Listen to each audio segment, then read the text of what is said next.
तो hi student, कैसे हो सभी लोग। स्वागत है सभी का एजुकेशन गुरुकुल पे। तो हम एमिनो एसिड पढ़ रहे थे। जो एमिनो एसिड है उसको हम समझा चुके थे, एमिनो एसिड के वर्गीकरण पे आ गए थे। तो जो एमिनो अम्ल है उसका वर्गीकरण हमने फर्स्ट पार्ट में कर लिया। फर्स्ट पार्ट में तीन प्रकार के वर्गीकरण थे। पहला पार्ट हो गया था, सेकंड पार्ट है, थर्ड पार्ट कल कराएंगे। तो पहले पार्ट में क्या था, अल्फा एमिनो अम्ल, गामा एमिनो अम्ल और बीटा एमिनो अम्ल, ये तीन प्रकार के थे फर्स्ट पार्ट में। सेकंड पार्ट का नाम आता है प्रकृति के आधार पर। प्रकृति के आधार पर भी तीन प्रकार के पाए जाते हैं। पहला है, इसमें एक नंबर होगा क्षारीय उदासीन एमिनो अम्ल, फिर दूसरे नंबर पे आएगा क्षारीय एमिनो अम्ल, फिर तीसरे नंबर पे आएगा अम्लीय एमिनो अम्ल। अब समझ लीजिए क्षारीय पहला क्या आएगा, पहला आएगा इसमें उदासीन, ठीक है, उदासीन एमिनो अम्ल। दूसरा आएगा क्षारीय, ठीक है, तीसरा आएगा अम्लीय, ठीक है। अब उदासीन का मतलब क्या होता है, उदासीन का मतलब होता है सिंपल टेस्ट, समझ लो सिंपल टेस्ट। इसका मतलब क्या होता है, ना तो ये नमकीन होगा, ना खट्टा होगा, ना कड़वा होगा और ना ही मीठा होगा। ये उदासीन है, इसमें कोई फ्लेवर नहीं होगा, ठीक है। क्षारीय का मतलब क्या होता है, ये कड़वा होगा, क्या, कड़वा, ठीक है। अम्लीय का मतलब होता है ये खट्टा होगा, क्या होगा, खट्टा। तो फर्स्ट नंबर पे ए नंबर, बी नंबर और ये सी नंबर, ठीक है, एक दो वैसे। तो ए नंबर करेंगे पहले उदासीन, इसके उदाहरण करेंगे। ये बोर्ड में मोस्ट इंपोर्टेंट पूछा जाता है, मोस्ट इंपोर्टेंट पूछा जाएगा, ठीक है, कि उदासीन एमिनो अम्ल, क्षारीय एमिनो और अम्लीय एमिनो अम्ल की परिभाषा व उदाहरण सहित लिखिए। तो ठीक है, पहले देखते हैं उदासीन, इसको इरेज कर देते हैं।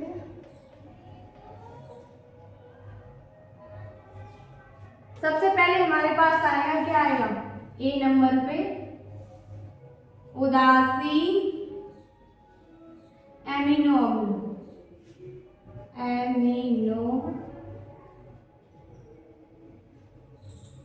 अम्ल। अरे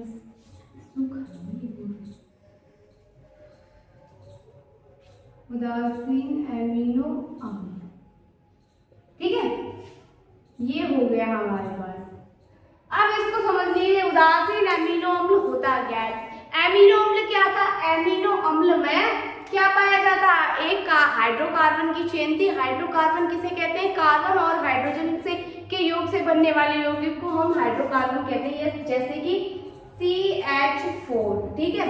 ये हाइड्रोजन और कार्बन के योग से बना है, इसको कहेंगे हाइड्रोकार्बन। इसमें प्लस कर देंगे NH2 यानी एमीन ग्रुप और COOH, और ये दोनों इससे जाके जुड़ जाएंगे, तो जो बनने वाला यौगिक वो क्या कहलाएगा, वो कहलाएगा एमिनो अम्ल। तो एमिनो अम्ल का उदाहरण देख लीजिए, CH3, CH2, CH3। ये एक हाइड्रोकार्बन की चेन है, इस पे NH2 जोड़ देंगे, इससे एक हाइड्रोजन हटा देंगे, इस पे जोड़ देंगे COOH, इससे भी एक हाइड्रोजन हटा देंगे क्योंकि बॉन्ड ऊपर चला गया। तो ये है हमारा, क्या है, ये है हमारा एमिनो अम्ल। इसमें एक एमीन समूह है, एक कार्बोक्सिलिक समूह है, तो ये हो गया हमारा एमिनो अम्ल। अब उदासीन एमिनो अम्ल क्या होता है, उदासीन एमिनो अम्ल में जो NH2 की संख्या और COOH की संख्या हाइड्रोकार्बन से जुड़ी होती है वो सेम रहती है, यानी एक NH2 जुड़ा है तो एक कार्बोक्सिलिक अम्ल जुड़ेगा, तो यही हो जाएगा हमारा उदासीन। अगर इसमें दो NH2 यानी यहाँ पे दो NH2 जुड़ेंगे तो ये उदासीन एमिनो अम्ल नहीं होगा, ठीक है। अगर यहाँ पे एक दोनों की संख्या समान रहनी चाहिए, एक NH2 एमीन समूह चाहिए, एक कार्बोक्सिल, या दो NH2 दो कार्बोक्सिलिक समूह, ठीक है। अब इसकी हम थ्योरी करते हैं।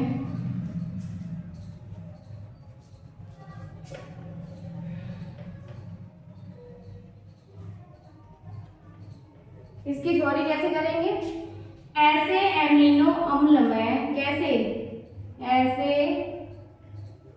एमिनो अम्ल में क्या, NH2 को क्या कहते हैं, एमीन, अरे एमीन समूह, ठीक है।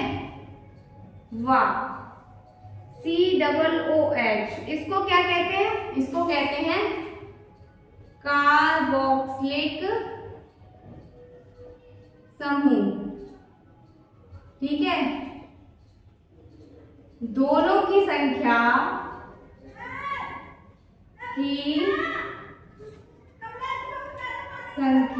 क्या रहती है?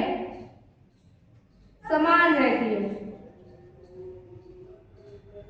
समान रहती है, ठीक है। एग्जाम्पल देखेंगे इसका एग्जाम्पल हो जाएगा CH3 CH2 CH2 CH3। एक हाइड्रोकार्बन की चेन बना लो, बॉन्डिंग के अनुसार बनाना। कार्बन के पास सिर्फ एक कार्बन के पास 4 बॉन्ड रहने चाहिए, इसमें पूरे कंसिस्टेंसी बराबर है, एक कार्बन के पास 4 ही बॉन्ड मिलेंगे, ठीक है। तो देखिए ये हाइड्रोकार्बन की चेन हो गई, इसमें क्या NH2 और COOH, एक NH2 जोड़ दिया, एक जोड़ दिया, यहाँ पे जोड़ देंगे COOH, यहाँ जहाँ जोड़ा वहाँ एक बॉन्ड घटा देंगे, ठीक है। बीच में भी जोड़ सकते हैं, ये हो गया एक उदासीन एमिनो अम्ल। अब यहाँ पे हम NH2 की संख्या कर दे रहे हैं डबल और COOH को भी डबल कर दे रहे हैं, तो ये भी हो गया हमारा। मतलब बात ये है, हो चाहे कुछ भी, एमीन और कार्बोक्सिलिक समूह की संख्या समान होनी चाहिए हाइड्रोकार्बन की चेन में। तो ये हमारा उदासीन एमिनो अम्ल हो गया, ठीक है। उदासीन एमिनो अम्ल के बाद क्या आता है? उदासीन एमिनो अम्ल के बाद आता है क्षारीय एमिनो अम्ल। इसके बाद क्षारीय, B नंबर डाल के क्षारीय एमिनो अम्ल करते हैं।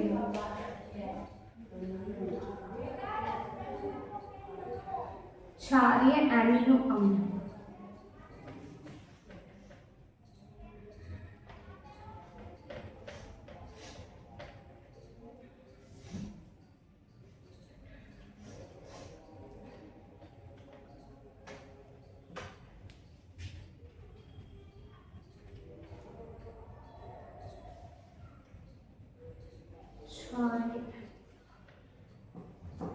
तो इसके बाद B नंबर पे आएगा क्षारीय एमिनो अम्ल। क्षारीय का मतलब होता है कड़वा, यानी बेस। बेस कैसा होता है हमारा? कड़वा। बेस का मतलब उदाहरण समझ लो, जैसे साबुन हमारा क्षारीय होता है, तो साबुन को जब भी हम टेस्ट करेंगे तो हमें कड़वा सा महसूस होगा, ठीक है। तो क्षारीय एमिनो अम्ल में क्या होगा? NH2 की संख्या COOH की संख्या यहाँ पे बराबर थी उदासीन में, जितने ही NH2 होंगे उतनी ही COOH होंगे। तो यहाँ पे ऐसा नहीं है, NH2 की संख्या क्षारीय में ज्यादा हो जाएगी और COOH की संख्या NH2 की संख्या से कम रहेगी। इसी को हम क्या कहते हैं? इसी को हम कहते हैं क्षारीय एमिनो अम्ल। अरे यार ये कपड़ा गीला हो गया।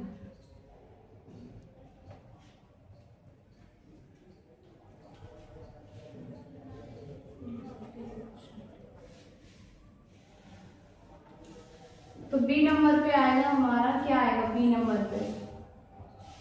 क्षारीय एमिनो अम्ल, ठीक है। क्षारीय एमिनो अम्ल मैंने बता दिया, इसमें NH2 की संख्या COOH की संख्या से अधिक रहेगी, ठीक है। तो इसमें हम थ्योरी लिखेंगे, ऐसे एमिनो अम्ल, ठीक है, जिसमें क्या होती है? जिसमें COOH समूह की संख्या, ठीक है, किससे कम रहेगी? संख्या NH2 समूह की संख्या से क्या रहती है? संख्या से कम रहती है। COOH की कम रहेगी, NH2 समूह की संख्या ज्यादा रहेगी। तो इसका एक उदाहरण देख लेंगे, उदाहरण देखते ही आपको क्षारीय एमिनो अम्ल समझ में आ जाएगा। तो इसका एग्जाम्पल रहेगा हमारे पास, सीधी बात है, हाइड्रोकार्बन की चेन बना लो, चाहे आप कितनी भी लंबी चेन बना सकते हैं। और फर्क बस इतना रहना चाहिए कि आपको कार्बन के पास 4 बॉन्ड देने ही देने हैं कार्बन के पास। जैसे कि सी के पास 3 तो हाइड्रोजन बॉन्ड बना रही है, एक बॉन्ड ये रहा, इसके पास 2 हाइड्रोजन ये रहे, एक बॉन्ड ये रहा, एक बॉन्ड ये लग गया। हम यहाँ पे कितनी भी बड़ी चेन बना सकते हैं, 1 2 3 4 5, मैंने 5 कार्बन की चेन बनाई। इसमें COOH की संख्या लिख देंगे एक बार, किसकी COOH की कम रहेगी, यानी NH2 को हम डबल बार लिख सकते हैं। एक बार जुड़ाए तो यहाँ पे NH2 हमारा 2 बार रहेगा। बस एग्जाम्पल में 3 बार भी कर सकते हैं, एग्जाम्पल में बस इतना लिखना है NH2 की संख्या इसके बराबर नहीं होनी चाहिए, NH2 की संख्या ज्यादा लेनी है। तो ये हमारा एग्जाम्पल हो गया क्षारीय एमिनो अम्ल का। ठीक है, अब तीसरा नंबर क्या कहता है, अम्लीय एमिनो अम्ल। अम्लीय एमिनो अम्ल क्या होता है, अम्लीय का मतलब होता है खट्टा, इसमें इसका उल्टा हो जाएगा। इसमें COOH समूह की संख्या NH2 की संख्या से अधिक रहती है, कम की जगह अधिक लगाना है और एक NH2 मिटाकर क्या लिख देना है, COOH, क्योंकि एक ये रहा और एमीन बेचारा अकेला रह गया। ठीक है, तो ये उदाहरण हो गया किसका, अम्लीय एमिनो एसिड का। अम्लीय एमिनो एसिड, ये अम्लीय एमिनो एसिड